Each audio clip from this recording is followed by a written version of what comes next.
So, respected Venerable, good evening everyone.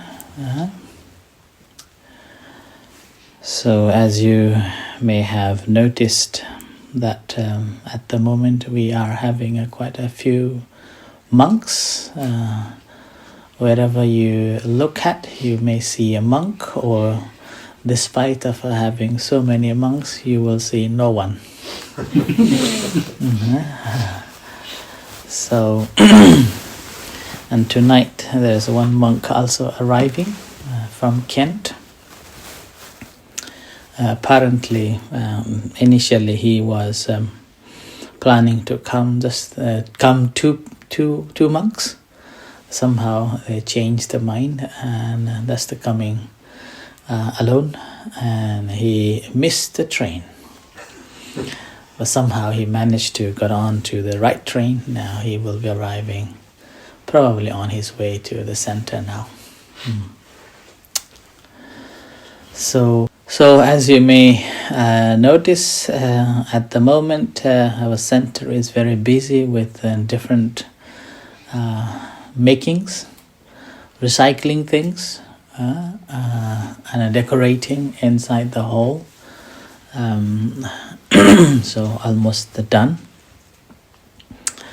And we will have the service on the 6th. And there will be a few people coming to stay. So from tomorrow, people will be arriving from different places. So tomorrow night, 4 people will be arriving. No, 5 people will be arriving. 2 from Birmingham, 2 from Liverpool, and 1 monk arriving tomorrow. And then day after, again, 2 from London, 3 from Birmingham, and 2 from Inverness, and then some are from locally here. Our center is quite busy. So with that bit of a responsibilities, from cleaning to cooking and then taking for tours, and then keeping them busy, engaging in different tasks. But most of the time, when there is nothing to do, so mostly they are either walking around somewhere here. You may see up and down, or someone will be just in the rooms. So like that. And it's quite interesting to observe from being alone and suddenly so many people coming together and living together. And particularly in the morning, like normally I did not take a breakfast, and now you have to prepare breakfast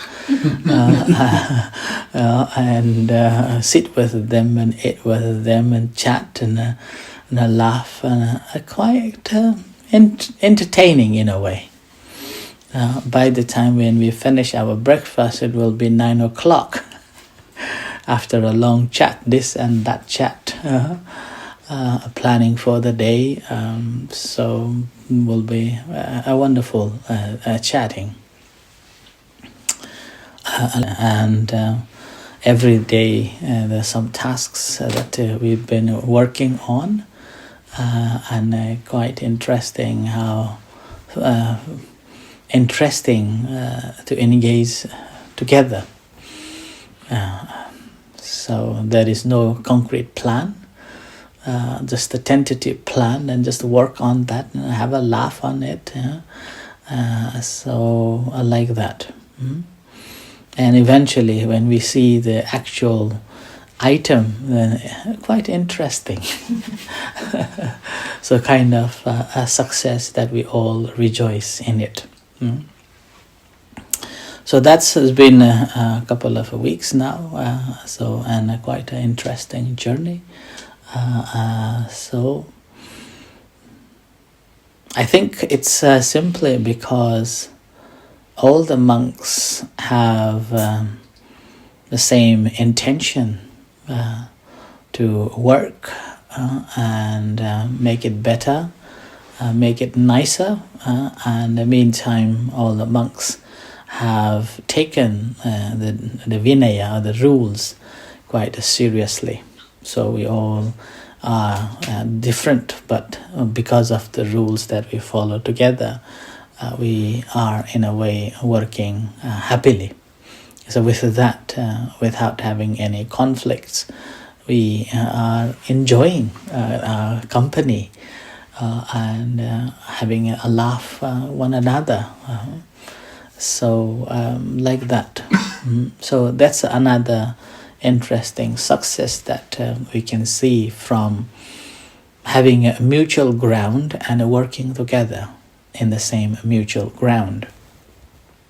So we all are aware of the Vinaya that the Buddha laid down, and working through that, and the rest of other things are just like activities that we are doing, and with that success is just there without having any troubles.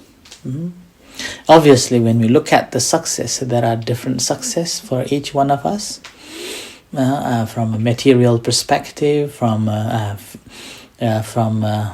maybe business perspective, or from a life perspectives, and each one of us has got the different agendas, and then when we attain that, we feel success.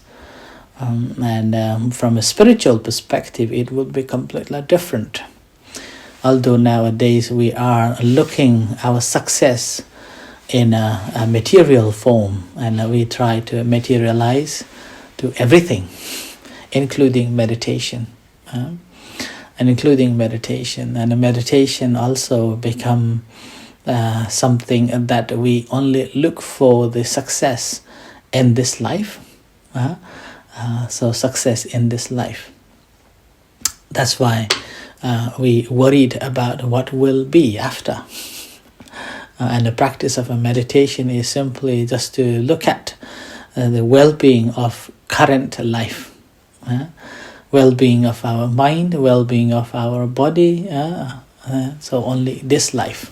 And then that's also when we look at modern life, we are rushing towards the success in whether it's education, business, work, and including even health. How would my health would be, and like to be. So that's also when we attain in a certain stages, and we feel that we are successful. But in that success sometimes brings more unsuccess. So the anxiety and stress and feeling of not fulfilling. And then we need mindfulness again. And then when we practice a mindfulness, our success is just narrowed only into so that I can be success in my education, so that I can be success in my work, so that I can be successful in my relationships, like that. So we kind of practicing mindfulness meditation to be successful in a certain part and a certain agendas in it. And probably that's the reason that we haven't fully gained the benefit from the practice of a mindfulness meditation. So we have to look at from a very broad perspective, broad way, that it's not just this life, it's not just a material success, but also looking through the spiritual success that we have to be more mindful on. Spiritual success actually is what we will gain is that in a way, let it be. Ability to see that, oh, these things are just there. Why worry? Just let it be. And that concept of letting it be, is in a way we are freeing our mind, ourselves, from having any grasping on a certain things, attachment on a certain things, and not having that. So the moment when we make ourselves unbinding, then we are free. But obviously, in order to gain that freedom from holding or grasping, it takes time to recognize and practice. And this actually brings the understanding that every action that we do, whether by a physical speaking or thinking, if that's embedded with the greed, hatred and delusion, then normally the attachment will be more stronger. Whereas if the less there's greed, hatred and delusion, then this grasping and attachment will be less, so that we can be more free. And that freedom actually brings not only happiness in this life, but also happiness in a future life. And probably in a Buddhist perspective, that will be the real success. And spiritually freeing ourselves would be the real success. So probably that's the reason why we are all practicing. And even though some of you maybe are, many of us probably just looking for the successful in this life, but once we have seen the true nature of it, then we will be not satisfied with the current success, but thinking of a spiritual successful, and that's the liberation, or having a freedom from this cycle of a birth and a death. So I offer this as a reflection. With this, let's practice meditation.